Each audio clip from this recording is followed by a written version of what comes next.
बिस्मिल्लाहिर्रहमानिर्रहीम अस्सलाम वालेकुम। आज आपके साथ सरसों के साग की रेसिपी शेयर कर रही हूँ। नो डाउट बहुत ज़्यादा मज़े की रेसिपी है। ओरिजिनल रेसिपी आपके साथ शेयर कर रही हूँ और पंजाबी स्टाइल में इसको बनाऊंगी। जिस तरह से पंजाब का साग बहुत ज़्यादा मशहूर है, सरसों का साग जैसे वो लोग बनाते हैं, मैं भी उसी तरीके से बनाऊंगी। और हो सकता है आप में से बहुत से लोग इस तरह से ना बनाते हों, तो आपने ये रेसिपी ज़रूर देखनी है, ज़रूर इस तरह से बनाना है। 100% मेरी गारंटी है, बहुत ज़्यादा टेस्टी बनता है। तो चलिए मज़ेदार सा सरसों का साग बनाना शुरू करते हैं।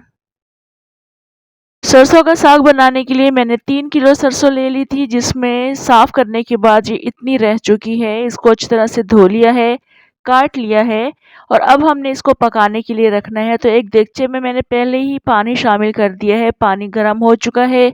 अब हम इसमें सरसों शामिल करेंगे। सरसों के डालने से पहले मैंने देगचे में पानी इसलिए शामिल किया है क्योंकि सरसों इतना ज़्यादा पानी रिलीज़ नहीं करता है।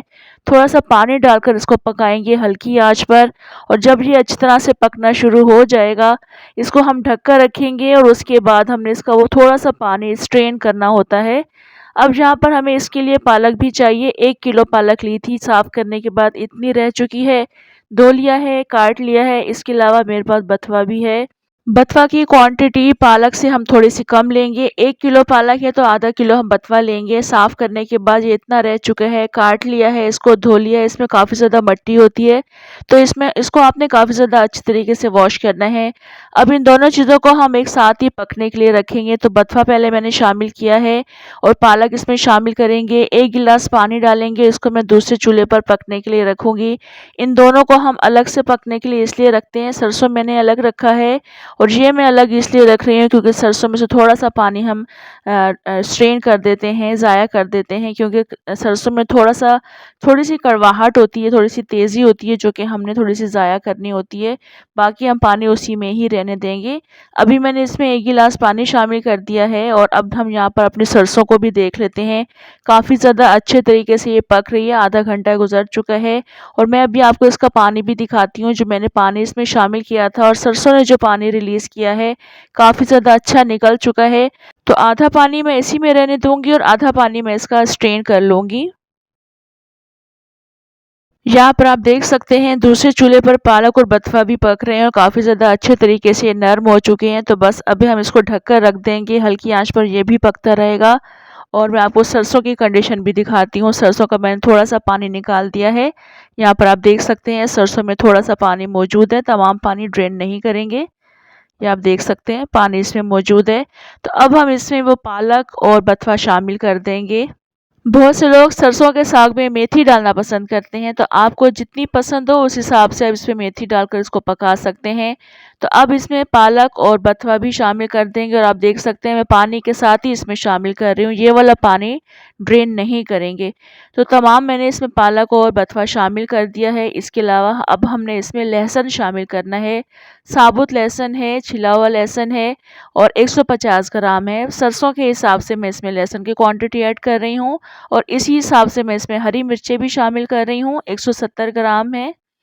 ये हम इसमें ऐड कर देंगे और इसको ढक कर रख देंगे बिल्कुल धीमी आंच पर तकरीबन 1 घंटे के लिए। सरसों के साग को पकते हुए 1 घंटा गुजर चुका है। इतना ज़्यादा टाइम देने का मकसद सिर्फ यही था कि हरी मिर्चें, लहसुन और सरसों अच्छे तरीके से गल जाएँ, पक जाएँ और थोड़ा बहुत इसमें पानी अभी भी मौजूद है। इसी पानी के साथ मैं इसको घोट लूँगी। अगर आप ग्राइंड करना चाहते हैं तो आप ग्राइंड कर सकते हैं। थोड़ा-थोड़ा सा करके पानी डालकर आपने ग्राइंड करना है। जितना ज़्यादा आप पानी डालेंगे उसके बाद आपको बंद करने में मसला होगा।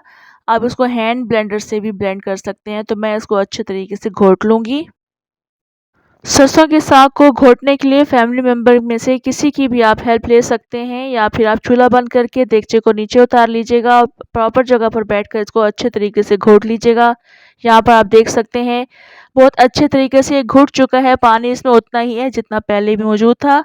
और अब हम इसमें स्पाइसेस ऐड करेंगे। नमक मैं अपने टेस्ट के अकॉर्डिंग 2 टीस्पून शामिल कर रही हूँ, कम रहेगा तो बाद में हम इसमें ऐड कर देंगे। कुटी हुई लाल मिर्चें मैं इसमें शामिल कर रही हूँ 3 टीस्पून। ये डालेंगे, इसको काफ़ी अच्छा मिक्स करेंगे। इस वक्त भी आँच हमने हल्की रखनी है, तेज़ आँच पर पकाने से ये जल जाता है और दूसरा ये कि इसमें से छींटे भी बहुत ज़्यादा उड़ती हैं। तो अच्छी तरह से मिक्स करने के बाद इसमें हम आटा शामिल करेंगे। गंदम का आटा है, सरसों के हिसाब से मैं इसमें 2 मुट्ठी के बराबर गंदम का आटा शामिल करूँगी। फ़िलहाल मैंने 1 चम्मच शामिल किया है। इसको अच्छे तरीके से मिक्स करेंगे। उसके बाद मैं इसमें दूसरा चम्मच भी शामिल करूँगी भर के। इसका आटा शामिल करने के फ़ायदा ये होता है कि एक तो इसमें जितना भी पानी होता है सरसों में, वो तमाम का तमाम एब्ज़ॉर्ब हो जाता है। दूसरा ये कि इसमें एक लेस पैदा हो जाता है सरसों के साग में, और टेस्ट भी बहुत ज़्यादा अच्छा डेवलप होता है। तो आपने ये आटा ज़रूर शामिल करना है। अगर आप गंदम का आटा नहीं यूज़ करते तो आप ये फ़ाइन आटा इसमें ऐड कर लीजिएगा। तो इस तरह से शामिल करने के बाद भी हमने इसको तकरीबन 10 से 15 मिनट के लिए बिल्कुल हल्की आंच पर इस तरह भूनते रहना है, ताकि आटे की वजह से नीचे ना लगे और आटे का कच्चापन भी दूर हो जाए। और आप देख सकते हैं कितना लचीला और कितना मज़ेदार ये सरसों का साग बनकर तैयार हो चुका है। मज़ीद इसको 3-4 मिनट के लिए पकाएंगे। इस वक्त तकरीबन 10 से 12 मिनट हो चुके हैं इसको पकते हुए। यहाँ आप देख सकते हैं सरसों का साग बिल्कुल रेडी है। बहुत मज़ेदार सा साग बन चुका है। अब हमने इसके लिए बघार लगाना है। 1 कप के बराबर मैंने घी एक पैन में ऐड किया है, पिघला लिया है। अब हमने इसमें 8 से 10 लहसुन के जवे शामिल कर दिए हैं बारीक काट कर, इसको हल्का ब्राउन करेंगे। और उसके बाद हम इसमें सरसों शामिल कर देंगे। जितनी रिक्वायर्ड होगी आपको एक टाइम के लिए, उतना ही आपने इसमें बघार लगाना है, उतनी ही सरसों आपने इसमें शामिल करनी है। पूरी सरसों को आपने इसमें शामिल नहीं करना है। और बाकी जो सरसों बच जाती है वह आप नेक्स्ट टाइम के लिए आप इसी तरह से बघार, ताज़ा बघार बनाएंगे और उसके लिए आप उसमें सरसों शामिल करेंगे। ये घी जो आपको ऊपर तैरता हुआ नज़र आ रहा है, ये बिल्कुल भी नज़र नहीं आता है। हल्की आंच पर इसको पकाएंगे और जैसे-जैसे ये पकता चला जाएगा, घी ये एब्ज़ॉर्ब कर लेता है और बहुत मज़े का ये साग बनकर तैयार हो जाता है। यहाँ पर आप देखिए मैं इसको हल्की आंच पर चम्मच चला रही हूँ। थोड़ी देर के बाद ये घी भी ख़त्म हो जाता है। जहाँ पर आप देख सकते हैं इसको पकते हुए 5 से 7 मिनट हो चुके हैं। हल्की आंच पर आप को देखें, घी भी नज़र नहीं आ रहा है। तो बस इसको ढक कर रख देंगे मज़ीद 5 से 7 मिनट के लिए हल्की आंच पर। यहाँ आप देख सकते हैं ज़बरदस्त सरसों का साग बनकर तैयार हो चुका है। बहुत खुशबूदार और बहुत मज़े का ये साग बनकर तैयार होता है। पंजाब में जो लोग इस तरह का साग बनाते हैं, आपने मुझे कमेंट करके बताना है कि आप भी इस तरह का साग बनाते हैं। अगर थोड़ी बहुत चेंजेस हैं तब भी आपने मेरे साथ शेयर करनी है। इसको गरम-गरम ही सर्व किया जाता है। तो इसको अब हम सर्व करेंगे। मक्खन के साथ आपने इसको सर्व करना है। बहुत टेस्टी, बहुत मज़े का लगता है।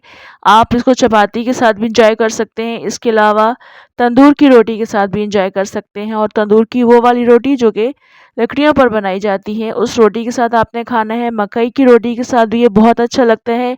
ट्राई कीजिएगा, कमेंट करके ज़रूर बताना है। मुझे दें इजाज़त, दोबारा आऊँगी अच्छी सी रेसिपी के साथ इंशाअल्लाह। अल्लाह हाफ़िज़।